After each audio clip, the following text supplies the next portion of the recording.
Hello! In this video I'm going to unbox and review the F69 Bluetooth Sport smartwatch, which you can get from Amazon, GearBest and AliExpress for about £30. Now if you like this video, be sure to give it a thumbs up, comment down below if you've got any questions about this, and do be sure to hit the subscribe button, because at 20,000 subscribers I'm going to randomly select one of you to win an iPad mini. As you can see on the front of this box here, it says it's IP68 waterproof. Now this watch is actually a swimming sports watch, but there is a bit of a problem with this watch regarding the waterproofness, and I'll explain exactly what I mean by that later on in the video. But that said, I think you're going to be quite impressed by this because it is actually quite a good watch. And if we have a quick look on the back of the box here, you can see that it says it's Android and iPhone compatible, which is always good because some of these smartwatches only work with Android devices. So here you can see they really are pushing the sort of swimming idea here. You've got this sort of water artwork on the front here and a little icon here which is somebody swimming. And what I quite like about this is the actual watch face itself is inside this sort of compartment bit. I think that looks quite cool, doesn't it? We've got the micro USB charging cable. We've got this, which is actually the charging cradle, and we've got some instructions both in Chinese by the looks of it and in English. These are actually really comprehensive instructions. Usually they just have loads of text which is kind of written in bad English, but these have actually got some quite useful diagrams and descriptions of what this watch actually does and how to use it. You can see it's in a little sort of spongy surround here, and then we should just be able to clip it out like that, and now you can see the watch face. So taking a close look at it, you can see obviously the screen is there, and we've got these dials round the side which actually I don't think are functional at all. We've got a nice little chrome surround here.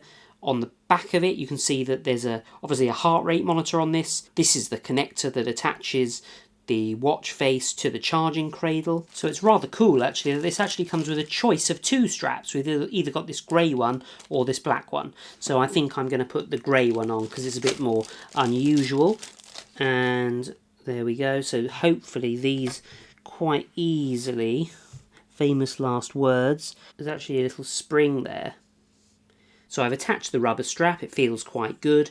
So let's put it on my wrist and see what it looks like. There we go, pretty good, pretty comfortable. So the problem is it's actually only possible to turn this watch on by plugging it in to charge it. So it's now on the charging cradle like that. So if I just plug the other end into a USB port, the watch has turned on now that I've started to charge it. So looking at the screen here, you can see it's got a monochrome screen with the time in the middle and these icons around the edge. We've got a charging icon at the top there, we've got a Bluetooth icon and a running icon, and there are several others which will activate. But I'm also quickly going to show you the app on the iPhone that you need to control this watch. So if you've got an iPhone, the app you need is called H+ Watch. And although I haven't worn this app to do any sports or anything, this watch has sort of graph facilities for tracking the distance you've walked, number of steps you've done, and calories you've burnt. But the settings are what are most interesting about this watch. So this watch has notifications. So if you get an eBay notification or a Facebook notification or whatever on your Android phone or iPhone, then you can get those sent to the watch. We've also got alarms and timers and exercise reminders, and then various other settings, including whether you want the all-day heart rate monitor on, because obviously if you have that on it will use your battery more, and the amount of time that the screen stays on for. So the specs for this watch do say that you'll get 6 or 7 days battery life out of this if you have Bluetooth turned off and the all-day heart rate monitor turned off, which isn't that likely. I suppose you're not likely to have the heart rate monitor on, but you're probably going to have Bluetooth on if you've got this, so that you can get notifications from your phone sent to the watch. But I should think the battery life with this is pretty comparable, if not a tiny bit better than a lot of the other smartwatches, owing to the fact that this has got a monochrome screen rather than a sort of bright colourful screen. So this watch has a sort of primitive unlock key code thing where when you swipe up it asks you to press 1, 2 and 3 and then you can actually use the watch.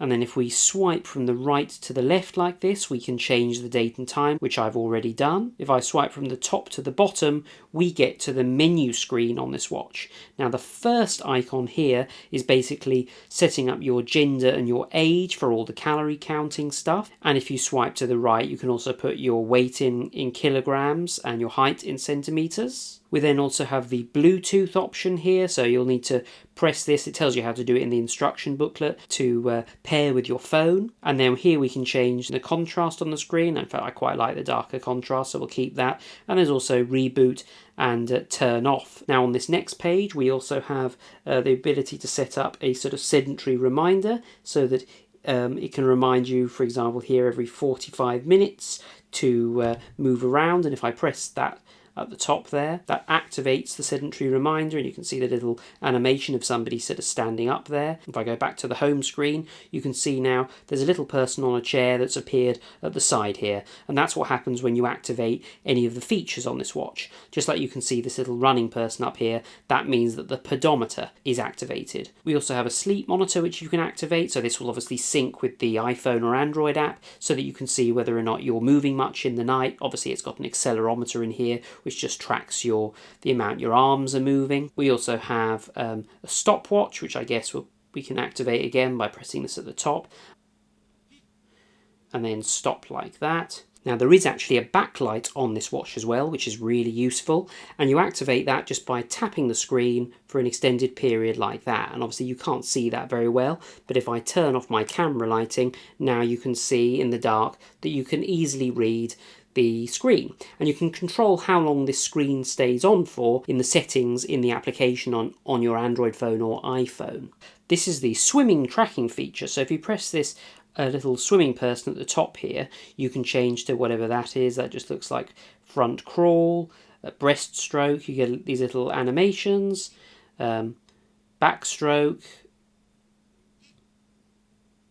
and butterfly, I'm guessing. So this will track your arm movement during that so that you can track how much swimming you've done and measure the calories you've done and sync that with the Android or iPhone app. This is where the problem comes, and basically there's quite a few reports that when you wear this watch in the water, yes, it is waterproof, but basically the screen behaves really funny when it's exposed to water and it starts sort of activating itself. Basically you won't be able to use this in the water very easily, and I think there have been reports of people sort of swimming with it and it unlocking itself and messing up. So perhaps not a brilliant watch to actually use for swimming, but I mean, I don't go swimming much, so I can't really easily test it. But if you've got one of these, I'd be really interested to know whether you had any issues trying to use this underwater. And then we have the heart rate monitor, which again we can activate by pressing the icon at the top there. You can see on the back now that this little green thing, it would measure my heart rate if I had it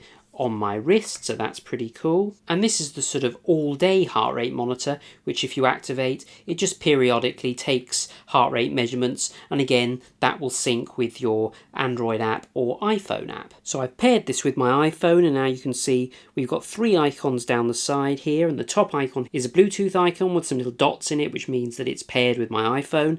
The second one down is a picture of an envelope. Now this looks like it means that this watch is capable of receiving text messages. In actual fact, that is the notifications icon, and I'll demonstrate that in a minute. And there's also a telephone icon here, because if you get a telephone call on your phone, then you'll also get a notification on your watch as well, which is really useful. So what I'm going to do now is I'm just going to send myself an iMessage. Okay, the watch just vibrated. You can see that it's come up with a picture of some people by the looks of it. So that's it, basically. It vibrates when you get a notification, which is really useful if you haven't got immediate access to your phone, like you're in a meeting or something. Just gives you a kind of quiet indication that you've got a message or notification waiting for you. Let's see what happens when your phone receives a phone call. So again, when you get a missed call, you get this icon come up and the watch vibrates. So again, that's another useful feature. So in conclusion, I think this is quite a good watch actually. It's not that brilliant for its intended purpose as a sort of swimming watch, but as a sort of pedometer, a simple notifications watch, I think this is pretty good and pretty good value for money. I'll leave a link to it in the description box down below if you want to take a look at it. Thanks for watching, and I'll see you next time for another unboxing and review.